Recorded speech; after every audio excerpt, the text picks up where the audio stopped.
Moscow is expelling 23 British diplomats as it hit back against Theresa May and claims it ordered a nerve agent attack on a former Russian spy and his daughter. The diplomats are now recognized as persona non grata in Russia and have a week to leave the country, the Kremlin said as relations hit a post-Cold War low. Moscow also announced that it will no longer allow the UK to open a consulate in St Petersburg and terminate the British Council's activities in Russia. A Russian senator has claimed UK spies were working undercover out of the British Council's base in Moscow. The tit-for-tat measures were in response to the provocative actions of the British side and groundless accusations of state involvement in the poisoning, said Russia's foreign ministry. The Kremlin warned it could take further action if Britain takes additional unfriendly measures against Russia, as Mrs May announced Britain's National Security Council would meet to consider its next steps. The Kremlin said the British side is warned that, if further unfriendly actions are taken against Russia, the Russian side reserves the right to take other response measures. Speaking at the Conservative Party's Spring Forum in London, May said, "Today our ambassador in Moscow was informed by the Russian government of the action they are taking in response. In light of their previous behaviour, we anticipated a response of this kind, and we will consider our next steps in the coming days alongside our allies and partners." But Russia's response doesn't change the facts of the matter: the attempted assassination of two people on British soil, for which there is no alternative conclusion other than that the Russian state was culpable. It is Russia that is in flagrant breach of international law and chemical weapons convention. I repeat today that we have no disagreement with the Russian people. Many Russians have made this country their home, and those who abide our laws and make a contribution to our society will always be welcome. But we will never tolerate a threat to the life of British citizens and others on British soil from the Russian government. Britain's ambassador, Laurie Bristow, was told of the measures after he was summoned to Russia's foreign ministry on Saturday morning amid rising tensions. As he emerged from the brief meeting, he did not reveal the measures, telling reporters, "Russia Today has informed me of steps that Russia will be taking." Ambassador Bristow said the UK had only expelled the Russian diplomats after Moscow had failed to explain how the rare toxin was used on British soil.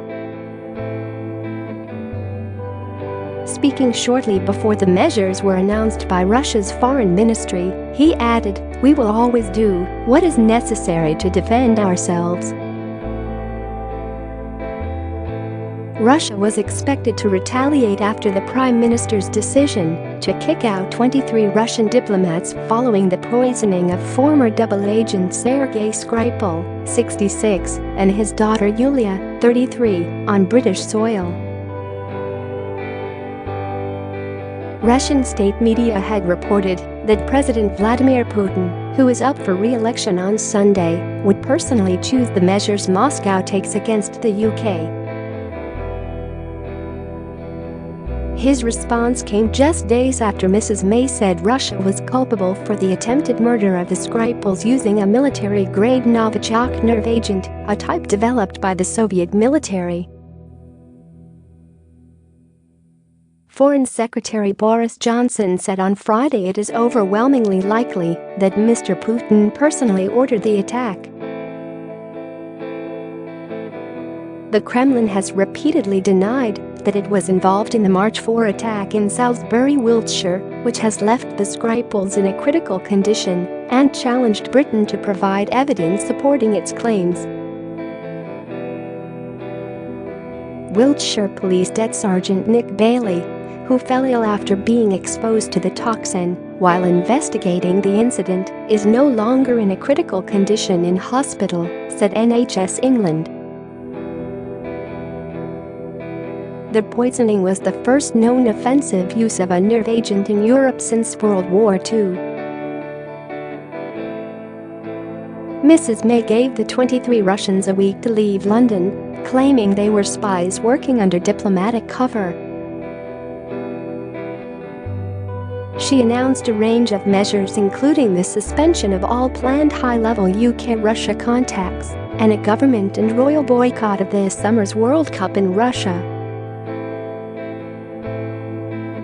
An invitation for Russian Foreign Minister Sergei Lavrov to visit the UK has been rescinded. Moscow Senator Igor Morazad claimed British spies were working undercover out of the British Council's office in Moscow, without providing any evidence to support the accusation.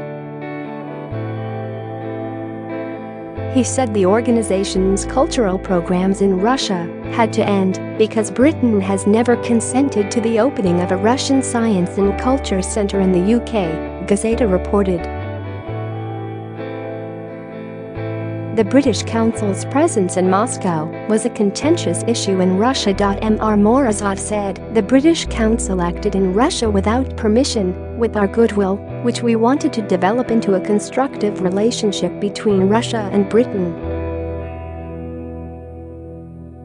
This did not happen." Mirror Online has contacted the British Council for comment over the spy claims. In response to its activities being halted in Russia, it released a statement saying, "We can now confirm the reports today that the British Council in Russia has been told to cease operations. We are profoundly disappointed at this development. It is our view that when political or diplomatic relations become difficult, cultural relations and educational opportunities are vital to maintain ongoing dialogue between people and institutions. We remain committed to the development of long-term people-to-people links with Russia as we do in over 100 other countries." Russia has opened its own criminal investigation into the attempted murder of Ms. Skripal, a Russian citizen, and also Nikolai Glushkov, a Russian exile and Putin critic who Scotland Yard said died from compression to the neck at his home in New Malden, southwest London. The Metropolitan Police are not linking the murder investigation with the Salisbury attack. Britain has been backed by the US, European Union and NATO over its poisoning claims, with President Donald Trump saying it looks as if the Russians were responsible. Sir Roderick Lyne, the former UK ambassador to Russia, warned against a tit-for-tat battle amid the spy poisoning standoff. He told BBC Radio 4's Today programme, "I don't think it would be sensible to get dragged down into a mud wrestling battle with a gorilla. We shouldn't put ourselves on the same level as the aggressor.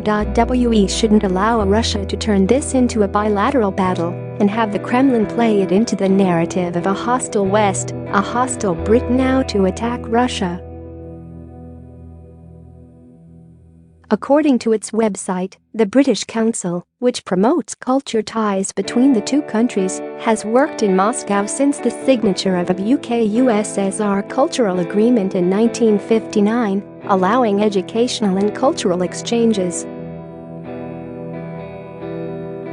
After the Iron Curtain fell in 1991, the British Council developed an extensive program and set up offices in 15 cities across Russia.